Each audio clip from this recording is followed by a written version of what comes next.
The hard problem of consciousness is one of the top open questions in science. It's the question of how physical processes in the brain can give rise to these rich, subjective, inner lives that we all have.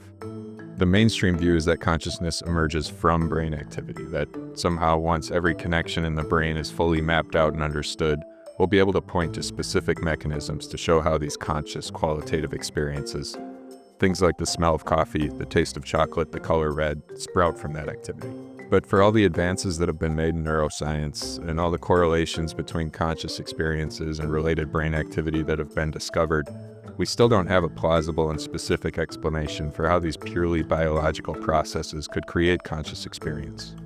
There's another angle of investigation that says that the mainstream brain-first explanation has it backwards, and that consciousness exists fundamentally outside of the brain. Rather than producing mind, the brain's role is to filter it. Think of it like a radio, which doesn't create music. It picks up radio signals and then converts it into sound for us to hear. Could our brains be playing a similar role with regard to consciousness, tuning into it rather than creating it?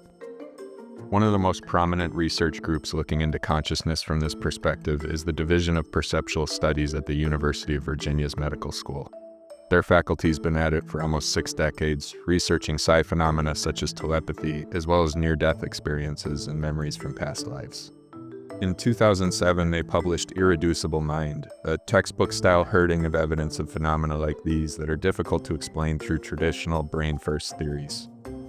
The evidence in the book is largely framed around Frederick W. H. Myers' research from about 1880, which is still one of the most worked-out versions of the filter theory of consciousness. And William James, who's remembered as the father of American psychology, was a fan, saying that Myers' work was key to his own thinking.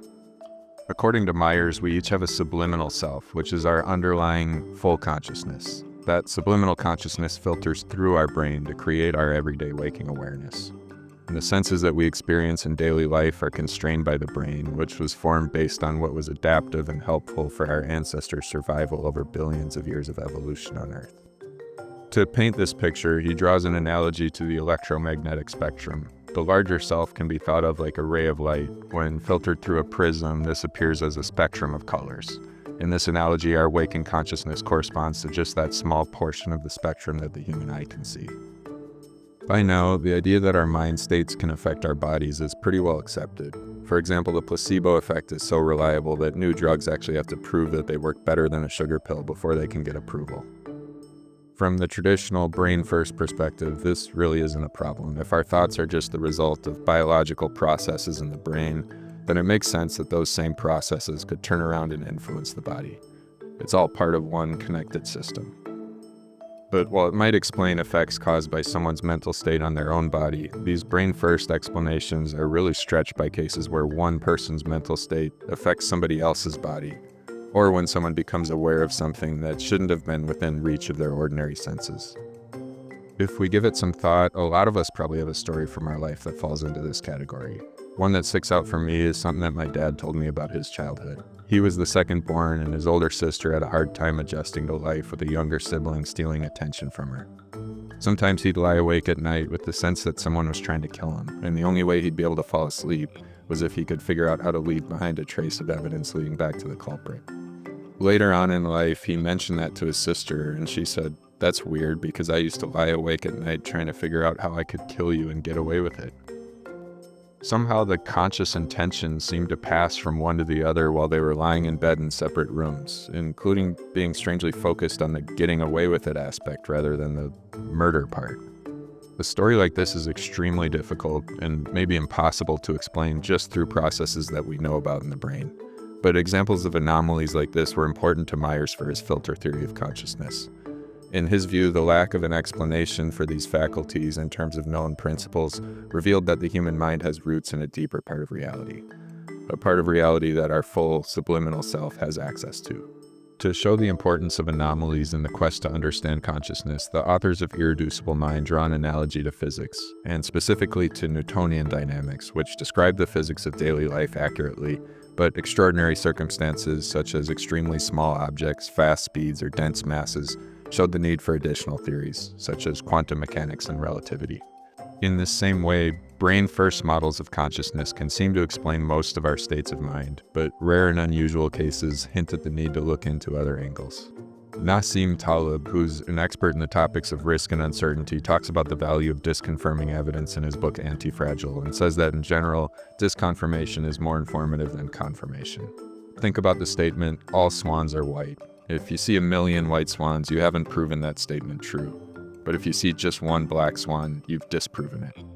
There are interesting examples of tough-to-explain psi phenomena all over the literature, like a case that William James cited where a woman's right arm seemed to act autonomously, writing messages to other people in the room, even writing poetry in Latin, a language that the woman herself didn't know.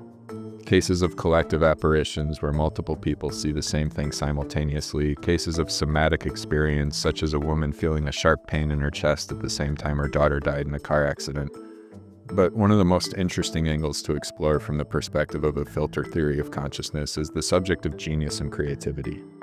Some of the great creatives in history have said that their ideas sometimes come to them fully formed. It's almost like they acted more like scribes in the process that created their best work.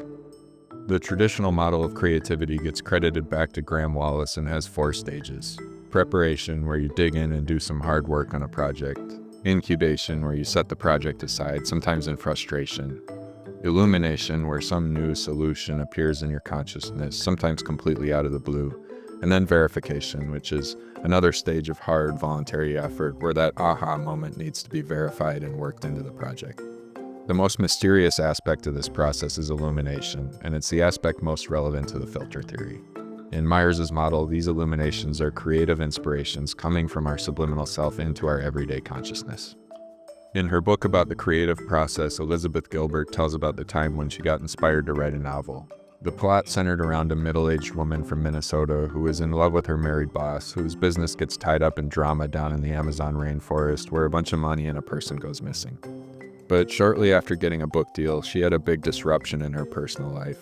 And while dealing with it, her creative attention was refocused towards writing about what was going on in her real life. A couple years passed, and once she had the time and energy to put into the novel again, she realized the inspiration for the book was gone. Nothing was there. A little later, she found out that her writer friend Ann Patchett was working on a new novel about the Amazon jungle. Also about a middle-aged woman from Minnesota who is in love with her married boss, whose business gets tied up in drama down in the Amazon where a bunch of money and a person goes missing. When they compared notes, other than a few details, such as Gilbert's being based in the 60s and Patchett's being present day, it was the same book. And when they mapped out their timelines, they realized that the inspiration for Patchett arrived around the time it left Gilbert. Layering the filter theory over this story, you could say that when Gilbert stopped putting conscious effort into the book, the idea may have been passed subliminally to Patchett, where it arrived to her waking self as an illumination. And one of the best examples of illumination as it relates to genius is Ramanujan. Even though he had very little formal training in math as a kid in India, he went on to produce a massive body of theorems, some that have taken mathematicians decades to prove. He was mentored at Cambridge by G.H. Hardy, who said that he seemed to arrive at all of his results through a process that was mostly intuitive. He couldn't show his work like our math teachers always told us to. Ramanujan's own explanation was that a goddess wrote the equations on his tongue.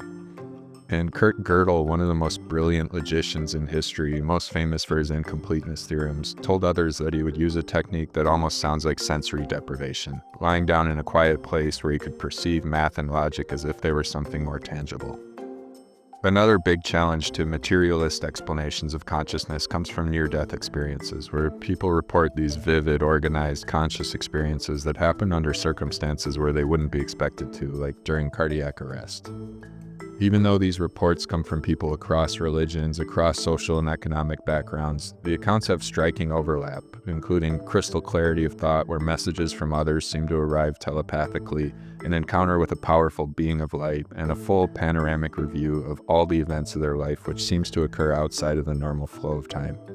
These people say that there's a fused knowledge that was available to them while they were outside a body, like being attached to a giant IV bottle of wisdom that feeds you one aha moment after another. Most of this knowledge is lost when they return back to the body. It's described as if a valve was closed or it was somehow filtered out, and people usually have a hard time putting what they've experienced back into human language. Some have argued that these reports have similarities to psychedelic experiences and that they could be brought on by some natural chemical that releases in the brain close to death.